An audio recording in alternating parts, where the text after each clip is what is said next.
Greetings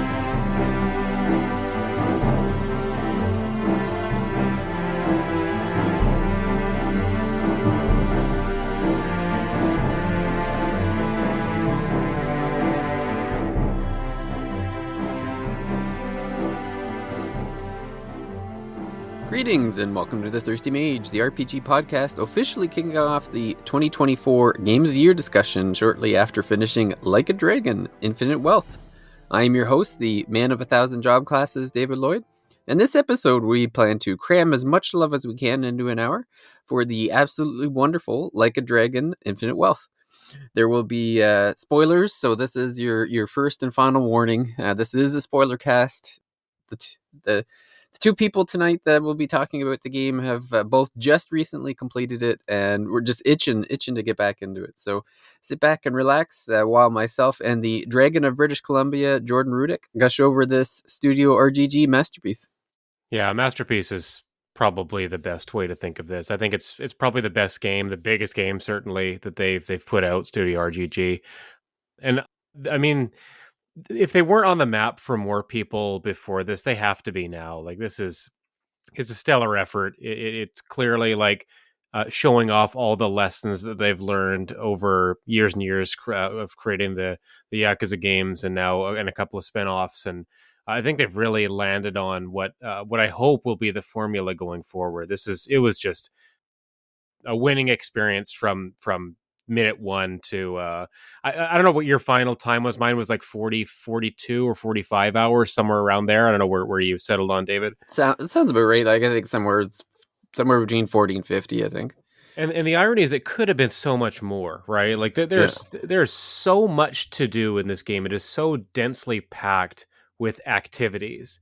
And, you know, I was kind of checking my achievements, and I had about half of the gamer score that could be earned. And I know a bunch of that is attached to like new game pluses and stuff like that. But still, like there are many games that I know exist that I saw and didn't even play. Maybe because I'd played them in the previous Like a Dragon game or something like that. But that's how crazy this game is. There's so much to do if you don't want to do if you want to, a brief or an extended diversion from the main story. There are few games that I've ever played that really offer that, like Infinite Wealth does. Yeah, like there were complete aspects of the game I just completely ignored. And then there was like some storylines that I left unresolved. Like there was just a ton going on. So like you said, you could probably put more hours in.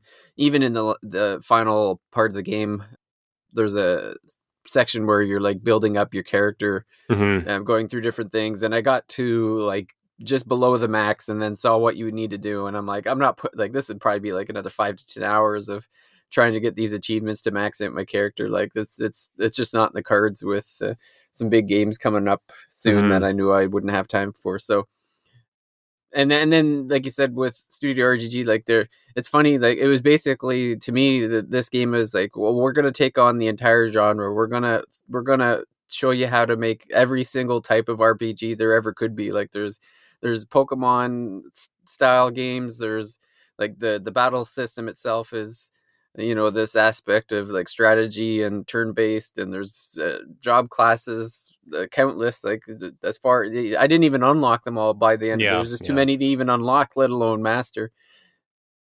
It was basically they're just decided that they're going to own the RPG genre and basically showed that they can take on any kind of aspect that they want. Now, I know you'll appreciate this, but I think we all either had or knew someone who had one of those NES cartridges that was like 64 games in one, or 101 games in one, right? We all knew about those. Infinite Wealth feels like one of those games where it has 8 to 12 other video games built into it. And if you want to spend 5, 10, maybe 20 hours playing those side kind of experiences, you can do that, right? From the island building, which has elements of Animal Crossing, to the Sujimon, which is basically Pokemon, Yeah. the Pokemon Snap game where you're looking at the weirdos on the tram. Like, it's so funny how like Yeah. all these little experiences are baked into it, and they don't. I mean, you get a taste of them, and it's like, hey, if you want to do more, we've got all these levels, all these achievements attached to those. You can do more, but I never felt like other than the Dondocto Island where you have to do like a little bit of it. All of them felt very much like just here's a trial. If you want it, go ahead. But you're not forced to do much more than just the basics of it. So you had all those, but then you also could go to an arcade and play classic Sega games as they were back in the day, like just as for achievements or just for fun. Like That's literally the 64 in one, right? yeah, All these Sega, you probably have a dozen Sega it's like, games oh, just you want to built play into it. Burnout? Yeah, just go down the arcade. It's free. Go ahead. Yeah, It's yeah. fine. Yeah. It's incredibly kind of a generous, but also a celebration of Sega as a company, right? That they've never, or Yeah. it's been a while since they've been on top, or close to the top. But I think they're at the very least they're aware of their history, and I think they kind of recognize like all these fans that they've accumulated over the years, and maybe new fans too that want to experience what Sega did in its heyday. But yeah, it's just a wonderful kind of celebration of everything Sega, everything RPG, and everything video game. Like, this is the quintessential kind of celebration of video games as a medium baked into one title. I think like you just get so much of the different types of experiences you could have here, and I think it's just wonderful for that. Mm-hmm. But as we before we get into like breaking down all these different things too, I guess we could start with kind of like an overall impressions of the story aspect, because like these Yakuza games and like the Judgment games, they're incredibly detailed and have tons of gameplay mechanics and that sort of thing. But they're also like these cinematic, huge set pieces. Like it's basically like you're watching a movie for a Hmm. good chunk of the game. Like these you could easily take out all of the cutscenes and probably make a full length movie out of them. They're that detailed. Especially like the earlier games, like you could go on for like 15-20 minutes of just watching Kiryu or Majima or something, going Hmm. through something. But yeah, so in this game, I imagine, because this is a spoiler cast, you probably have a good idea of the story already. But we'll just quickly summarize for anyone who is being sold on this game. So it follows up the latest, or the first turn-based Yakuza game, I guess, the 7, which was the initial introduction of Kasuga, Ichiban Kasuga. So he's an ex Yakuza who took the fall for his boss, spent decades in prison, and is now in his 40s, and trying to make his way in the world. So this leads after the events. So he's now in this game, starts off as the hero of Yokohama, and basically has made his life's goal to try to help other former Yakuza kind of integrate back into kind of like a day-to-day life for people, like trying to help them get out of this Yakuza life and kind of live a normal life. So that's how he's working his way in. At the same time, Kazuma Kiryu, the quintessential hero of all the games that came before it, is a central character in this game as well. At this point, I don't know. Again, there was I think you said that the man who erased his name was about 20-ish hours or so, and basically sets up the premise of Kiryu is basically had to, uh, I guess, fake his own death Hmm. in order to basically have his loved ones kind of like living in peace, sort of thing. I He's mean, joined this, it sets up Kiryu being in Hawaii. Like, it kind of yeah. gives the reason for why he's there, and so you kind of see why Ichiban can run into him early on in the game. He's there basically because as a kind of memorial tribute to like either a wife or a partner or something like that. He had a ring for her or something like that. And that's how the extent that expansion, that side game ends. And so that felt very much just in service of setting up Infinite Wealth. And yeah, I think that Kiryu kind of being here, like it's setting up that whole kind of dual storyline that ends up forming most of the back half of this game, right? Is when they kind of split up and formed two different teams, right? Mm-hmm. Yeah. So Kasuga ends up in Hawaii because it's revealed by the former captain Sawashiro that Ichiban was actually the son of the clan leader, I guess, that he so admired, and that his mother is still alive and has been living in kind of exile, I guess, or in hiding in Hawaii for his entire life, essentially.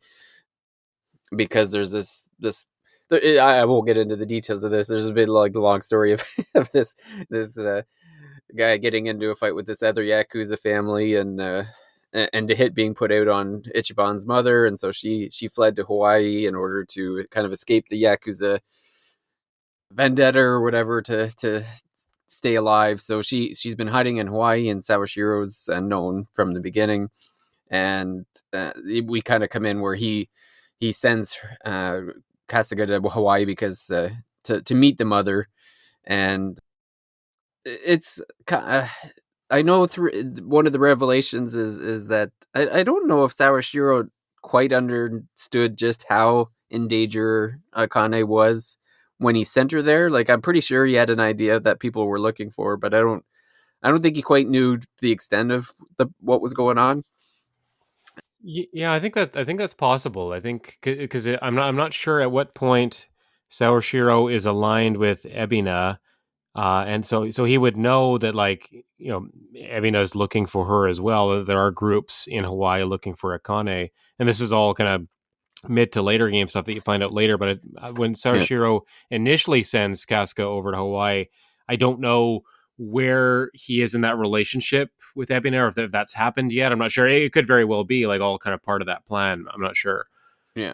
But it's all at the end of the day, it's basically what ends up happening is that Kiryu and Kasuga end up meeting up in Hawaii.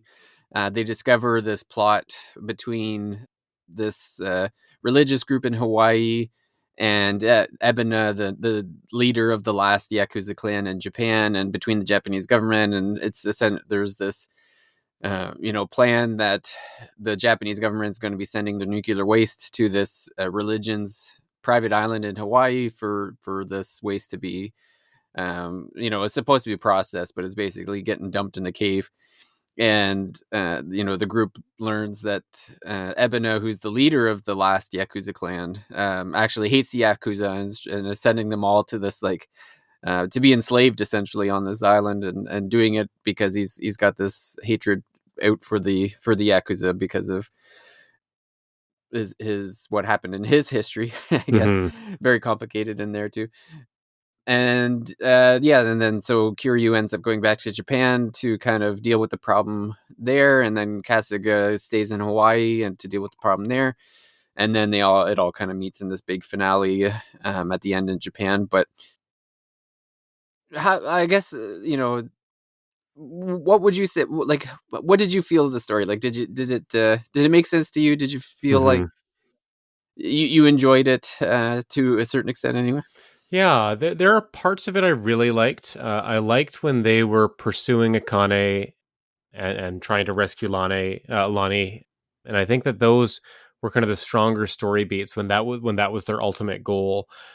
And then kind of keeping them safe and making sure they didn't get kidnapped again or whatever. I thought that having Casca kind of working towards that goal, I thought that delivered the most compelling story beats and even the most compelling villain moments as well. I think after they've done that, and you're kind of thinking, okay, now we need to bring down Bryce, the leader of Palakana, and Ebina, who is kind of leading, I guess, Bleach Japan slash trying to wipe out the Yakuza. I don't know. Like, he has so many kind of different goals, it seems. And Yeah, then he distances himself from Bryce as well. So what I find is that the ending and maybe the final third or quarter of the game gets a little bit convoluted and it just less compelling from a story standpoint. The gameplay kind of carries it through the whole 40 plus hour experience for sure. The gameplay still ends up being fun. The cinematics of it all, I think are great. Like you said, it does feel like a game you do have moments where you're watching it as much as you are playing it, and I think they're good. They've found Studio RGG has found a great balance. I've said this before But with these like a Dragon games, they found a better balance of kind of cutscenes and interaction and reading and dialogue and all that stuff. Like it just works a lot better altogether now. Mhm. But yeah, I found the kind of the ending story beats a little bit unsatisfying considering what had come before. I think one of my absolute favorite story moments in the entire game, and it had me emotional, was when Kasuga is on the beach with Akane and they're kind of just talking for the first time, and he gives her the necklace with the ash, his father's ashes in it, who Akane's husband, and she kind of breaks down, and I'm like, this is just perfect, like emotional. It's sad. It's bittersweet. It's really touching, and that was probably the kind of the story or narrative high point for me was that moment in the game. I'm like, okay, like this is just immaculate. Like I can't believe how well they're nailing this. And from that, and then kind of after that point, which was kind of like, okay, you've rescued the person you were trying to rescue, and then now it's going to be like kind of seeking out vengeance and getting Lonnie back and stuff like that. I think from there it kind of started to dip down a little bit more for me. So yeah, I guess I don't think it ended as strongly as some of the middle parts were. Yeah, like for me, it seemed like they were kind of bouncing around a little bit because the game starts off with Kasuga, and like you would assume that he was the main hero just based on the fact that the last game was about him, and this game starts off with him, and the main like the plot. Basically, the plot's moving along based on his finding his mother, like you said, for the majority of the game. But then I feel like there's this pivot somewhere around. I would almost say like chapter 8ish, or like when Kiryu goes back to Japan, it feels like everything kind of switches where Yeah, it's like building up to this, like, Kasuga versus Bryce, like, Kasuga is taking on because they make Bryce seem like this very mythical villain, like this yeah, untouchable, like, worldwide evil mega villain or whatever. And then he's not even the final boss in the game, which was weird to me. I almost feel like the order of the final chapter was reversed. Like I almost feel like Kiryu should have fought Ebina first, and then the game ended with yeah. I agree. Kasuga with Bryce, because it just seemed like that was the buildup of like Polycana was this massive organization with reach everywhere, and there's even points in the chapters where like you're running through the streets and there's like hundreds of enemies just like trying to kill you in the street, like, and you're just running for your life. Like I think it was at least twice where you're just basically running down the street trying to avoid as much as you could. Hmm. So it was really building up this organization to be this huge, you know, problem to overcome. But then it's like, no, actually the real problem was the Yakuza in Japan, and Yeah. and that didn't feel built up enough. Even Chitose gets her kind of retribution, or not retribution, but she gets her, like, her moment, I guess, to kind of confess and layer cards on the table and kind of repentance sort of thing Yeah. in the Ichiban ending with Bryce, right? Like that happens already, and then to go to switch back to Japan and Kiryu's storyline and Ebina, it just felt like, yeah, a little bit of kind of letdown. And I agree with you. I think they probably maybe they should have reversed those two. There's also no like explanation of what happens to all that nuclear waste that's in the game. Yeah. It's like it just kind of like, oh, one They just month hook it. later, Yeah. like what happened to it? Like there's Yeah. no mention of it at all, and you think like this and all the government stuff, like these are big deals that just don't get resolved at all. And maybe that's a future game or something, but it was a surprise to Yeah. not see that kind of get resolved either. Well, it seems like most of the resolutions just kind of happen off screen after the credits, where it's Yes, like they yes. kind of talk about what happens, but they don't. There's no real like, I don't know, like the payoff isn't quite there. No, I don't think so.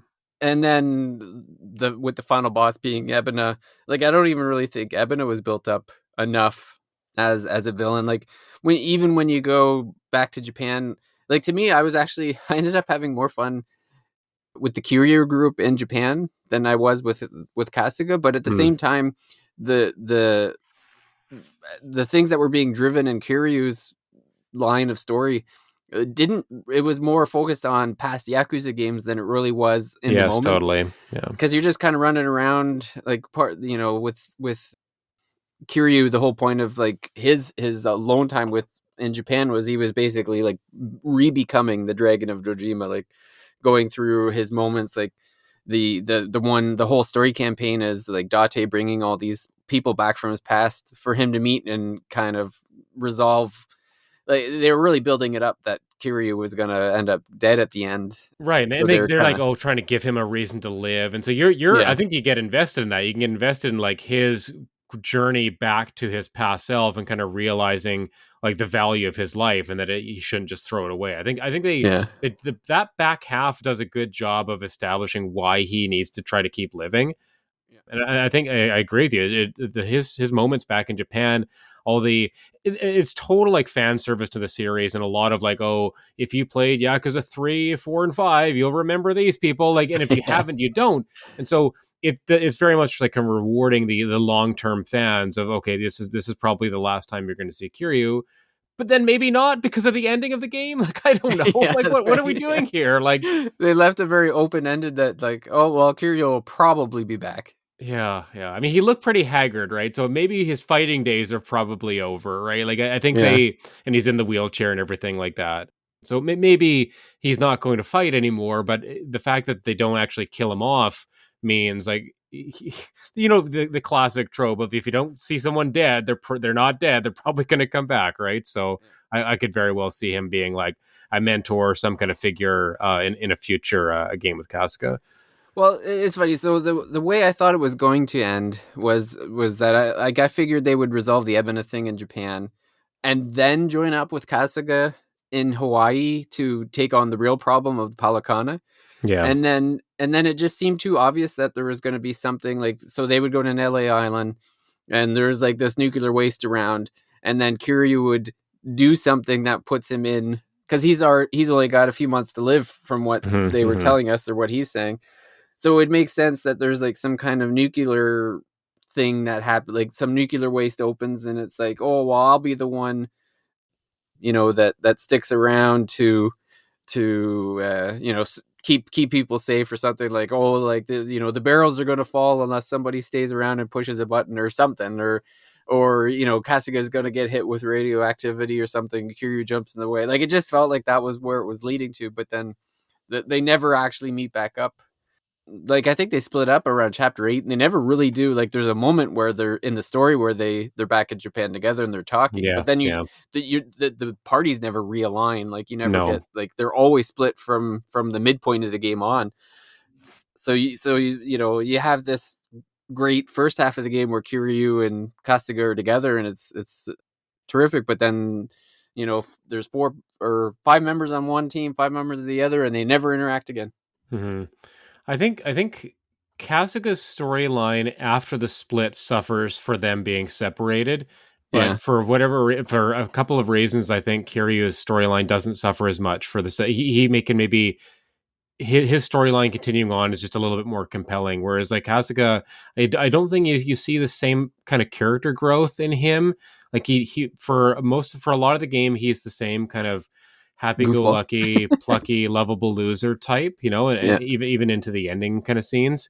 But Kiryu, like I think you really do see in him like these changes, right? Like he goes from being like kind of resolved to his fate to like, hey, like I have something meaningful I can do here. Like he gets very emotional. Even the scene with Ebina, the when you beat him finally, just kind of collapses on him. It's really powerful.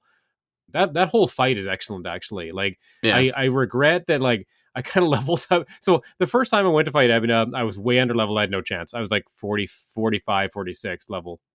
Ebina's 52.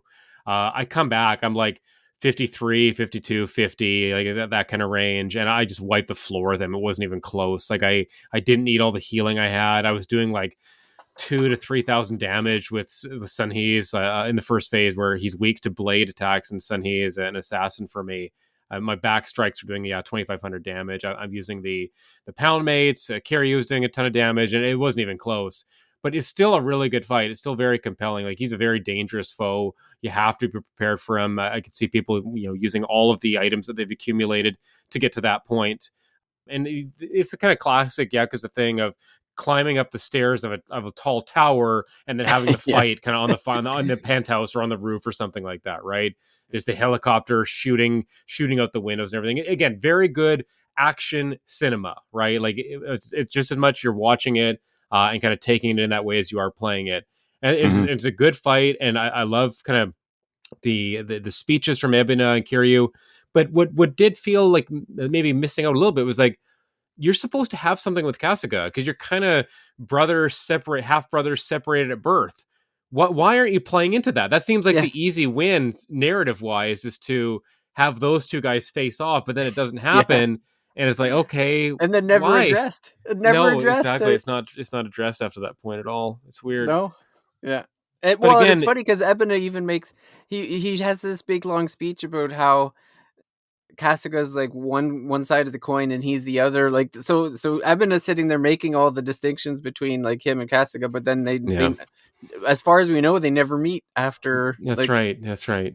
you know it's And it would yeah. make sense for Kasuga to meet him because you look at like the kind of guy that he is, like the one who wants to rehabilitate and he wants to, bring people back from the brink. He's the perfect character to meet with Ebina at the end and kind of like talk him down from like his hatred of the Yakuza and like, hey, like we're brothers, let's work together on this, all that kind of stuff. And it just doesn't cashed in, and it is an odd omission, I think, to have Yeah. Kiryu be the one like, you know, don't like kind of telling Ebina like don't give up, don't keep moving forward, don't just hate everybody, like you can come back from this, you can get better than this. And yeah, it's He had that wrong moment. He had that moment with the wrong person. Like yes, exactly, the whole yeah. I-Chan thing at the end where it's like I don't know, like I didn't feel like I their didn't like relationship that. was built up enough to warrant that kind of moment in the end where it's No, like it makes sense for Kasuga to have that, but this like that guy like he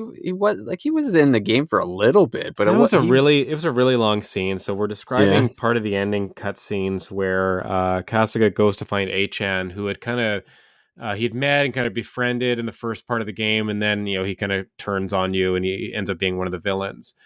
And then Kasuga kind of comes to find him and takes him to the police station so he can turn himself in. And it's supposed to be this big emotional thing, and it felt like too much Kasuga being too much himself, like too yeah oh, you're really willing to forgive everybody, huh? Like no matter what they do to you. And like Achan was willing to like kill Lonnie and like do all these bad things, and you're just like, oh, I guess I'll overlook that. He can redeem himself. Like that everyone is redeemable. It's becoming a little bit it like was to a a fault like it was yeah, it is. It's like yeah satire yeah of Kasuga. Like it's yeah just taking it too far, I think. yeah no I agree. Yeah. Well, while we're talking about characters, I did want to so we'll just briefly get into our favorites. Now, it's funny because my favorite character in the entire game, I don't even know where she came from.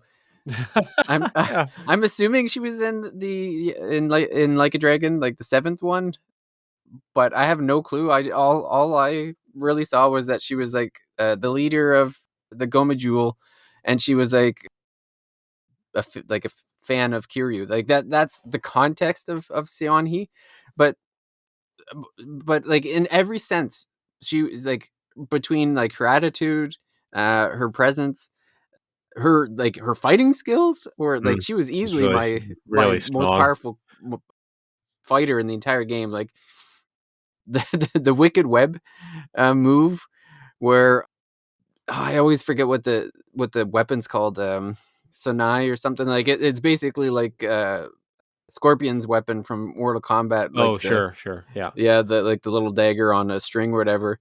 So it's like I guess they're the masks are kind of like anonymous, like the Guy Fawkes style, Hmm. where these characters run around a circle and they throw all these scorpion rope thingies at the enemies, and then once they've like been embedded into the flesh of all the characters, they all then like shoot electricity through all Yeah, it's the a great ropes or whatever. move. It's Yeah. just ridiculous. Like it typically would attack. Well, it pretty much takes out everybody. Like hurts everyone on the screen. Like it's the field of attack is massive. Yeah, it's good. But Like, yeah. So yeah, you have to tell me, like, was she a character in the previous game Oh yeah, or I yeah? don't remember her being playable, but she is a major character because yeah, because the previous game has these kind of three factions that are all kind of fighting against one another, and so she's leading the Gomi Jewel, I think, and so I don't remember exactly what she's doing, but she does kind of she does befriend you and kind of become a friend of the group before the end of that game, and so Ah, okay. she's at kind of a funeral scene with all the characters at the end, kind of lending her condolences and her support. And so, yeah, she's I don't remember like how major a character, but being the leader of one of the factions and the three factions being like a major part of the story of the first Like a Dragon. Yeah, she's a pretty big piece. So her coming back in this game makes a lot of sense. It's not like a surprise or something like that. She was already kind of a friend of the team. Okay, and then my number two and number three, I'm pretty sure are like brand new characters Yeah, yeah, because they're based in Hawaii. So Chitose, so the first time you meet Chitose, she drugs Kasuga and then leaves him naked on the beach, which is like that famous scene from the trailer of him walking naked on the beach and not yeah. realizing it. So that's hilarious. Also, again, as a fighter, she's one of the most useful in the game because most of the time, like most of her attacks, again, take out a lot of people on screen. Like, there's we'll get into the classes in a bit, but like it started off where I was using, like, I switched her to the housekeeper one, and so she had this like broom attack that took would attack everyone in this large area. And then I ended up switching to the tennis star, so she had like an electrical attack that would just Mm. blow through like this line of people. And yeah, like so she was very useful to me. And then Tomizawa, who initially was got on my nerves at like when he was first there. Like, he's initially a bad guy that tries to rob Kasuga when he first gets to Hawaii, and then Kasuga kind of rehabilitates him, I guess. Gives him an out to leave the gang that he's in, Hmm. and becomes a strong ally. But I felt like Tomizawa's, like, he had a great backstory of why he was doing what he was doing as a Hmm. gang member, like kind of hitting rock bottom. And then I felt like he had probably the most growth throughout the game, to the point where he was like, now I'm going to go volunteer in a soup kitchen at the end, now that Yeah, the it game's over. was Like, good. His drink links where you kind of you're at the bar, kind of chilling with your friends, and you do like the little one on one kind of narrative things. His was really good. Where like you yeah, kind of learn about his partner and her being pregnant, and then I guess losing the baby because of the trauma that she went through, kind yeah. of related to him. Right? It is a it And then does he kind of was sell him a as good guy when at first, and he was yeah, framed for a crime that he didn't commit. So, and it that's just right. led him down the wrong path. Yeah, so he has I think yeah, I think you're right. I think from like kind of the beginning of the game to the end, like I did a 180 on him as well. Like I didn't like him initially, and it's probably and it's set up like that. Him being a villain, but then joining your team afterwards, right? And he Yeah. does kind of ingratiate himself to all the members of the team, and yeah, I did end up liking him a lot more. Yeah, he had a lot of fun interactions with Chichose and Kasuga too, like chirps and Yeah, stuff. Yeah. yeah, or they would tease him, or he'd say something dumb, and Chitose would call him out. Yeah, it Yeah. was good. It was good. Like Yeah. I like the characters. Like I like I Great still like banter. Great I like banter. the original cast, but this one had good banter, and I think the developers have a good way of kind of making it feel like all the characters kind of like each other and get to know each Yeah. other over the story. For me, like it's hard for me to not pick Ichiban as my number one. Like I again, even if the ending was a little bit too much Ichiban, Kasuga, I think that just throughout the game, like anytime I see him in a cutscene or a story, like I'm kind of glued to it. I want to see what's happening with him, and his voice actor in English was really good too. Like I think that I can't remember the fellow's name, but I think he's really kind of come into his own with this character, and I hope he keeps voicing him. Mhm.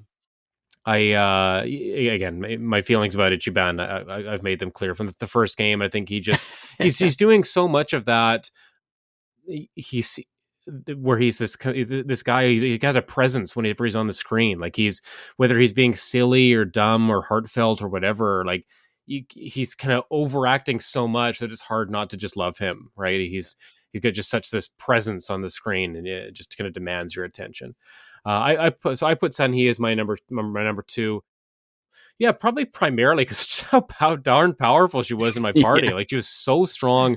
I kept her as the same class that she starts off with. I think it's called Assassin, and her moves are really strong. I had like some just really good equipment for her that I'd buffed up, and she was just doing a ton of damage. Whether that was like making enemies bleed or stunning them and doing fire damage to those weak to fire. Like yeah, it's just super powerful. I liked her kind of Drink Link side story as well, Yeah. where she's kind of like not so super sure of herself as the leader of the Gomi Jewel. Like she's still kind of struggling with that, even though she had been the leader or at least the representative in the first Like a Dragon game. Her continuing that now and seeing like the new struggles that she's going with, kind of like with her subordinates or people that are underneath her, still not respecting her for being a woman or being so young. Her kind of coming to terms with that and dealing with that was pretty compelling too. I would make an argument that it would be difficult to play her secondary class in the presence of other people. Oh, which one is it? Is it like the It's dominatrix one? yes, Yeah, because initially it I came can't up remember what they and call it in the game. It's not that, like but yeah, like so the kids were like running through the room and I'm looking at the costume and like probably not going to pick that one right now. yeah, maybe I'll just leave that for now and come Yeah, back. And yeah. I never did because, like you said, the assassin class for her was so overpowered that it There was was like no need to there's no change. point to Yeah, change. Like it's no, just no. like she's just wrecking everybody here. Like Yeah, it's yeah. crazy. If she wasn't so strong, and I did experiment with some of the other characters, but with her, I just left it because it was so good. The third character, I wanted to shout out one of the villains. I think he might be my favorite villain in the game, and that's Yamai. Yamai is, I guess, a former slash kind of current Yakuza in Hawaii who's operating on a much smaller scale than any of the other groups in the game or in the world, I guess. He has his own kind of crew, and he has like a kind of a segment of town that kind of belongs to him, like this big kind of. It's an old cinema or a movie theater, right? And then it has a number of floors up top.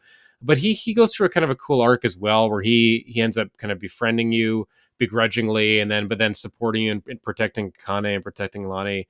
And I feel like he has some of the same kind of objectives as you do by the end of the game. But his kind of perspective shifts, right? He's one of those people who's chasing Lani and Akane. He wants to kind of capture them because he thinks there's some kind of prize involved with that. And he's kind of trying to level up his station, right? And I guess bring the rest of his crew along with him. But yeah, about maybe a third or to about 40% of the way through the game, like he kind of supports you and protects you, and this is after like a number of battles with him, right? You kind of Yeah. fight him 3 or 4 times.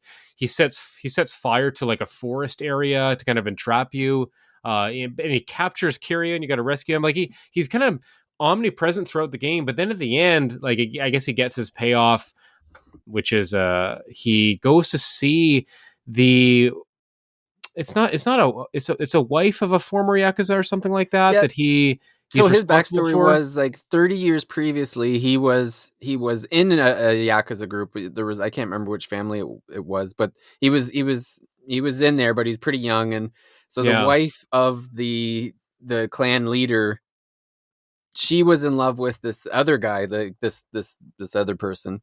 But she knew that Yamai was in love with her. right. Yes. So she convinces Yamai to kill the clan leader, in order. So the patricide, I guess they call it, the patriarch. Yeah. So he kills this guy thinking that she wants to be with him, and then that's when he realizes it was all a ruse. So he's hiding in Hawaii all these decades because there's a murder charge for him in Japan, Yeah. so Right. he can't Right. go back.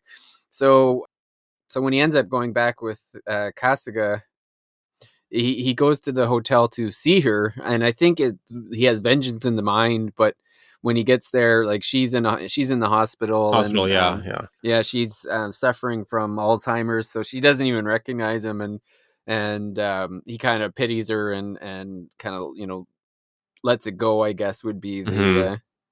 you know kind of made peace with how his life turned out, I guess I would mean, be the way to put even it. that was bittersweet. They're him kind of, I guess, is having that recollection or that getting together with his past again, or kind of trying to resolve his past as well. Like I thought he was kind of cool. He always had his jacket on because he had the cold blood, and he explains like where this cold blooded thing came from. I guess from his past as well, like why he's always feeling cold. He gives her the jacket at the end.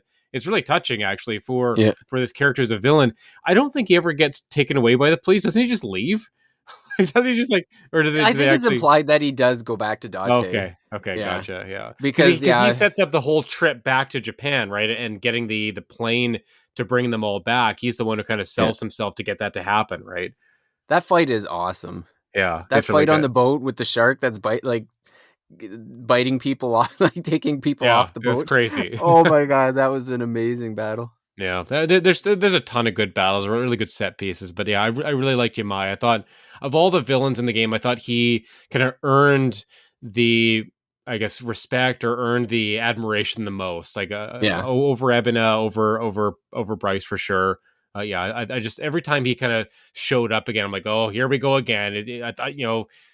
thought we just beat this guy. Why is he back here again? But Yeah. you kind of see like how he's really kind He's of just powerful too. dedicated, right? He Like had some he's pretty crazy moves. Oh yeah, well that one time where he joins your team in the street and you're fighting Yeah. against, I guess He's his just former tearing guys henchman, right? apart. Yeah. Yeah. Oh yeah, he was really strong with it. He had like a monkey wrench or an axle or a Oh, jack or something crowbar like that. is I think a Crowbar, yeah. crowbar, yeah. Yeah. He was good. Yep. Yeah, so I guess oh man, 40 minutes in. We should probably get into my favorite aspect of this game was the combat.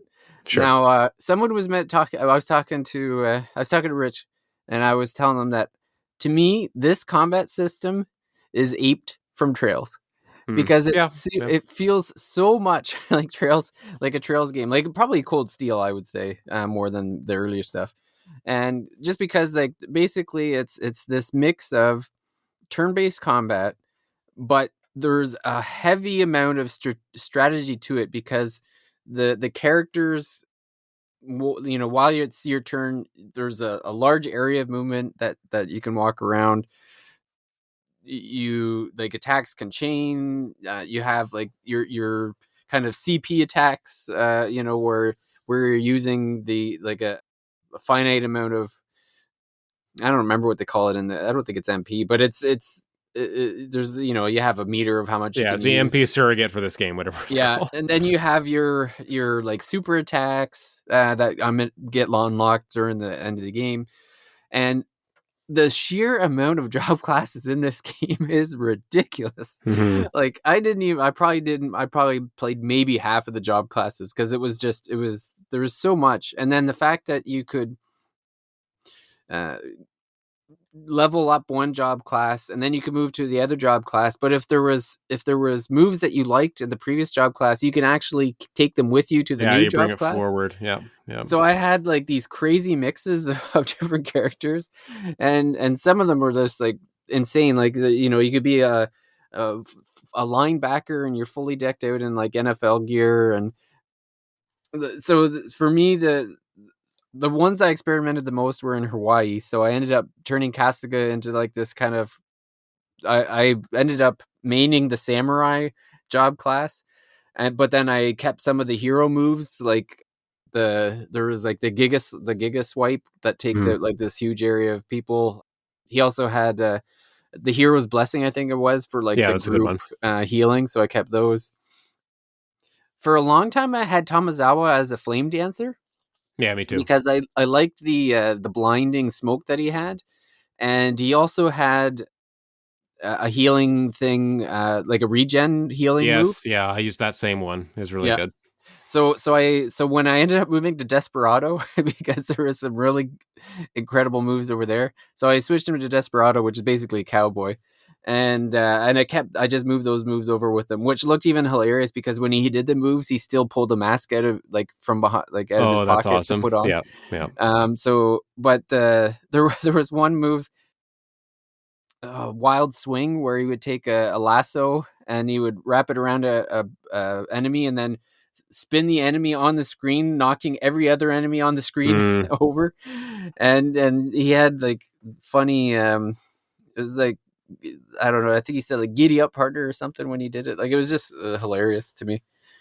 I that move sounds like the spider move I was using in The Man Who Erased His Name, right? I remember telling you about that on Yeah, that episode when we talked about that, where Kiryu would send out these wires and spin everybody around. Just yeah, so satisfying to be spinning one or multiple enemies into the other ones and doing a ton of damage.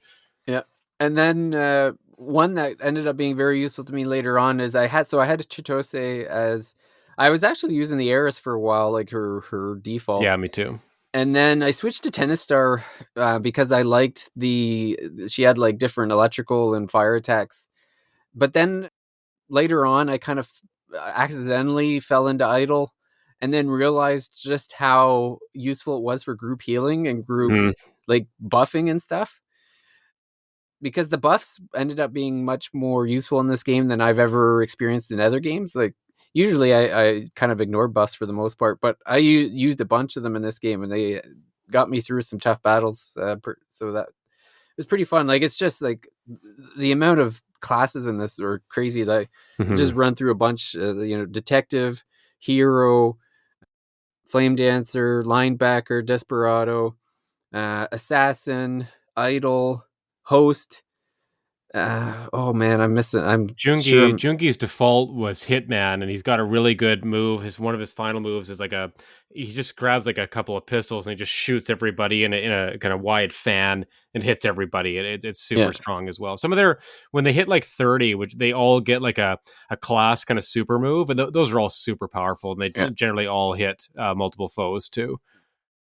The chef, which looks hilarious, like Sujimon Master, Yeah. which I didn't even unlock because No, no, I didn't even bother with the it's Sujimon stuff. such a funny name though. Yeah, man, yeah, just this insane amount. Like, a homeless guy was a Yeah, class. yeah. Like, Nanba's default is homeless. yeah. Oh, I action can't. star. There's like a Bruce Yeah, Lee style. that's who my Ichiban was. The action star. He looks like Oh Bruce yeah. Lee. Yeah, it's Mhm. great.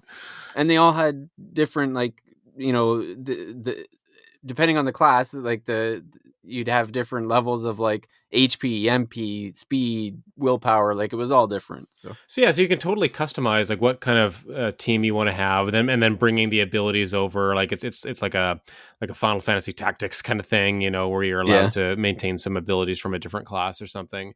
The job system's really good here. Like it's accessible. It's varied. Like I didn't use it as much as you did, David, but I certainly respected it and appreciated it. And when I needed to vary up my team to take down Evan at the end, like switching Psycho to an idol was really it was I didn't need it as much, but it was super helpful to just have her group healing. It hits everybody on the screen pretty much. And yeah, like I said, her ability to buff or debuff, really useful. So getting her from like 0 to 30 as the idol, that was a very helpful thing to have at the end of the game. If anyone is nearing the end of the game and maybe struggling with healing, add an idol class to your party. You'll probably be fine. oh yeah, I want to talk a little bit about the combat, and you mentioned comparing it to some of the Trails games, and I think it goes even further, just in the way that it uses movement within a turn based system. I've never seen anything this elegant, I guess.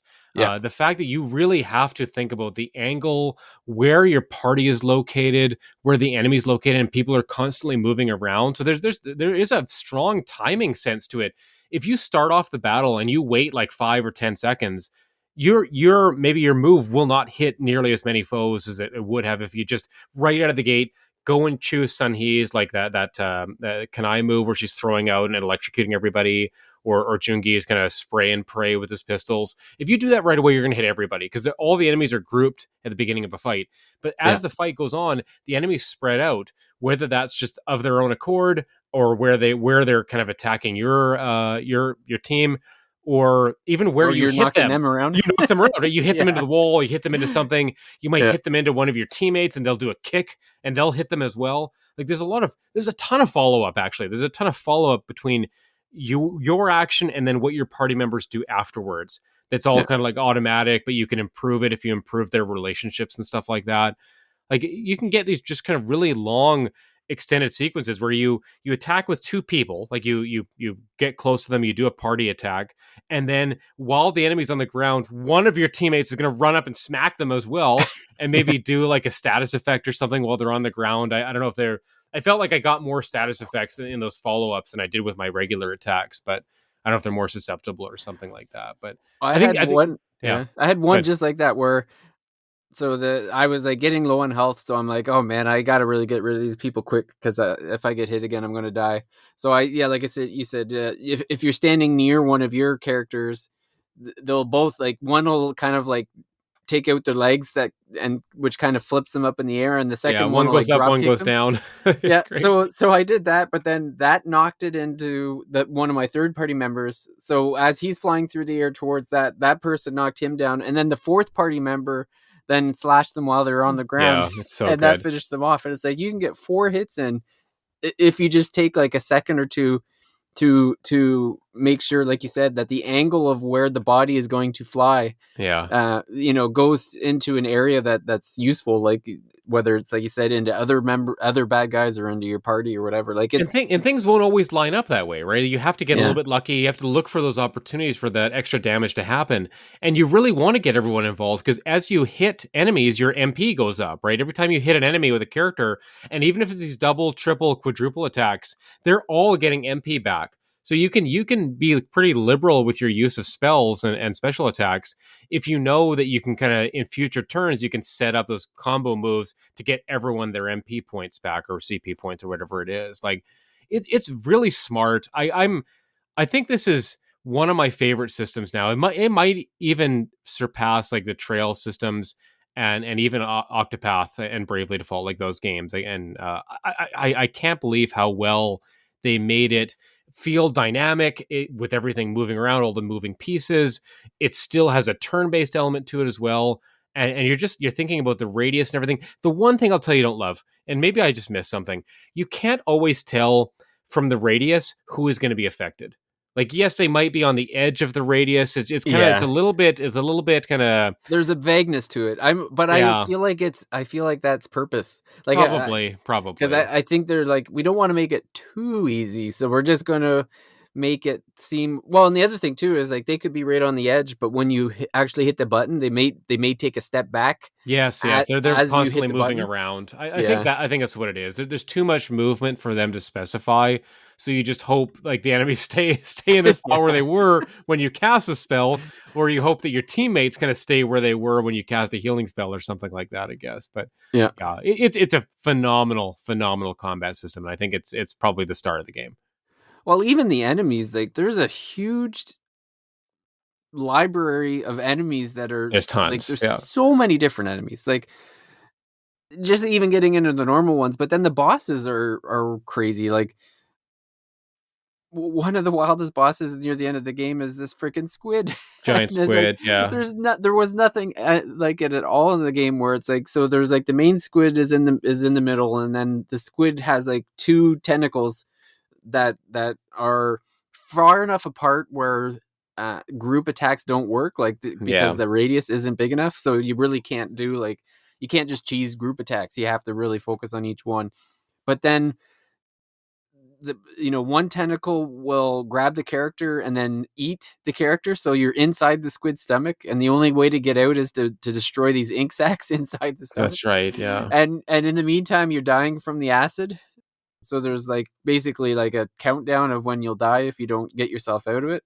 But then when you do defeat the tentacles, they'll regenerate, and like it's just wild like that. And then Hmm. there's all these like boss gauntlet fights where you're attacking, where you think like, oh, okay, well, maybe I'll spend all my MP to get through this fight, just to realize, oh wait, there's one more There's wave of another one right enemies. after. Yeah, yeah. Yeah, Again, that's another Yakuza staple is like consecutive fights where you can't spend everything in that first fight. You have to be a little bit more like okay. Sometimes you can see it. You can see like the wave of enemies behind, and yeah, they'll there's be going to be another standing one. off. Right, they're Yeah, kind of they'll be standing off to standing. the side, and they do a little Yeah. cutscene before they come in. So I think it's just something you have to be prepared for in these games is that it won't just be one fight heal, one fight heal. It's like you might do 2 or 3 in a row, and so you have to kind of just pace yourself a little bit with the first few fights, or just make sure by the time you wrap up that last enemy, you've maybe healed a little bit before you end up finishing them off, going to the next one. And just the sheer amount of like one of the things with Kiryu was when you're like, I was going around Japan setting up all of his like memories and stuff, but then I Yeah, was me also too. going into the restaurants because depending on the combination of things you eat, you can get these buffs That's right. Yeah. that will like last through fights and stuff. So there's like plenty of times where it's like, okay, I know there's a big fight coming, so I'm gonna go and order everything on the menu at this fancy restaurant because it's gonna like triple my attack. Yeah, yeah. And then, but then sometimes like you'll do that, but then if you go to the restaurant, if it sells alcohol, it'll make you drunk. Yeah, you don't When wanna be drunk. yeah, It's funny that you have to balance that out, right? You can't yeah, just like, "Oh, I am gonna order." I go to a bar and it's mostly 5 of the drinks are alcoholic. I'm yeah, like, "Oh, I probably should. If I order all these, I'm gonna be in big trouble if I have a big fight after this." yeah. But And I love there are to, items you can take to reduce the alcohol, which is funny too. Like you can have a yeah, coffee and then it'll reduce your alcohol buildup, right? yeah. But if you're too drunk, the characters will either not fight or they'll just fight randomly or whatever. That's right. Like, That's right. yeah, Even one of Nanba's healing abilities, you get partially drunk from it, yeah, right? So it's, yeah, you want to yeah, heal yourself, but then it also builds up your drunk meter, so you can't do that move too much. And so having him as your only healer, which I had for a portion of the game, was probably foolish. I needed to switch to an idol a little bit sooner. yeah. Yeah, this game it just feels like one of these games that I think with time, like I think it's going to be a series seller for like or a series introduction, Yeah, I hope so. like with Trails of Cold Steel 3 and 4. I feel like there was like this huge. It felt like, now I don't know what the facts are numbers wise, but it felt like this audience played these games like they came to Switch. It attracted this new audience, and Yeah. now the audience for Trails in general has just ballooned Hmm. because all these people are like, "What is this franchise?" And they're all kind of in there now. And I feel like this is another like you'll play this, and Persona's the same way. Like how many people played Persona 5 and now all of a sudden like they're going back and playing 4, and now we got Reload with 3. Like Hmm. they're riding this wave of all these new players, and this feels like one of those moments for this game. Like if if if people really start, I think it's might have one of those tales where people are gonna slowly discover it and realize like the everything that's going on with this game is like top tier RPG stuff. Like Hmm. this, Hmm. like you said, this might be one of the best combat mechanic turn based. It's great that these turn based games are coming out and just setting new heights of turn Yeah. based combat. You know? Well, they're having to be creative because they recognize that straight turn based is not working for a majority of people, and that's fine. Like I think these hybrid models are really what's gonna drive interest in these games. Is that okay? You're gonna retain the audience that wants turn based classic style, but also people that want something more dynamic, more fluid, more movement based. You're getting the best of both worlds here. You know, we see the Final Fantasy remake games doing this. That's a little bit more action, a little bit less turn based, but it's fine. It's still a hybrid and it still works really well. And now you see Studio RGG kind of experimenting here and building off of what they did in the first Like a Dragon game. And I think they've Yeah, managed to exceed it in every way possible. I can't wait to see what they do with the next game. And obviously, we know that they're going to be doing more games, whether it's another Judgment game, whether the next game is a Kasuga focused one, or maybe with Kiryu kind of like fading to the background, maybe it's time for another new protagonist. Who knows? But yeah, I think they've really earned their kind of spot on the video game developer map, and I think it's time that more people get into their back catalog. A lot of those games are on Game Pass, right? All the older because the games are on Game Pass. It's they're not the yeah. same as this, but they are still really good, and they do a lot of the things that this game does too, with all the mini games and the exploration and stuff. Like Yakuza Zero is an easy recommendation. We both played that. We did an episode on it. Yeah. We loved it. And you Well, I might see, go back and play 7 now because yeah, like I yeah, didn't get through you 7, should and now finish I'm it. like, you know what? I need to go finish that because this was amazing. I think you might even like the story of Seven better than this, and I've been kind of thinking about that myself, and I think I might like the story of Seven better than I hate to call it 8, but yeah, Infinite Wealth. Even, I'm thinking even about the title. What is the Infinite Wealth? Yeah, I What don't know. like, it's It never doesn't make really any sense. explained, like, No, it wasn't like there's no real money aspect. Like, there's money in the no. game, but It's always there's always been money in Yakuza games. Like, there's yeah, no I don't think I had more in this game necessarily than some of the other games. If anything, there are previous games where money seemed to be a bigger factor than in this one, right? So yeah. it was a little bit weird for to have that title. I need to unpack that a little bit further, maybe. But I mean, was that the I need pursuit to of find some Kalakana or interview. Bryce? Somebody, please, if they have any kind of access to RGG, like just ask them Yeah, why what we need to know what infinite wealth means. And there's a little bit in the kind of one of the songs, the song in Japanese that plays over the that the A-chan and Kasuga scene where he's kind of carrying him on his back. That song does mention wealth, or maybe even infinite wealth. So maybe it's related to that. But yeah, yeah. I might have missed. Might have missed something there. But yeah, people cannot you cannot sleep on this game. I know it is going to be a big year of releases. I know we've got Rebirth, basically staring us in the face right now. But this is one that if you missed it for whatever reason, just go into it. I'd say try to play the first Like a Dragon game before you do this, because you do get a lot of the character background for most of the party that's in this game, and I think that is worthwhile. But at some point, you have to be playing this game. It's a must play. It's a game Well, of the year contender for yeah, I was sure. gonna say this is gonna be a game of the year contender. Like, Mm-hmm. Has to I be. can see like this and Rebirth, and I don't know if Re Fantazo or whatever it's called there is gonna be out this year, but like it's in that echelon, upper Yeah, echelon. Metaphor could definitely be there. Is Metaphor being published by Sega? I think, well, it's an Atlas game. I assume it's a Yeah, it must Sega. be, right? Yeah. Yeah. I couldn't remember if it was Atlas or just former Persona guys, or Oh, maybe right, current right. Persona team, but I wasn't No, sure. yeah, it's former Persona, but they're still Atlas. Yeah, okay, got Yeah.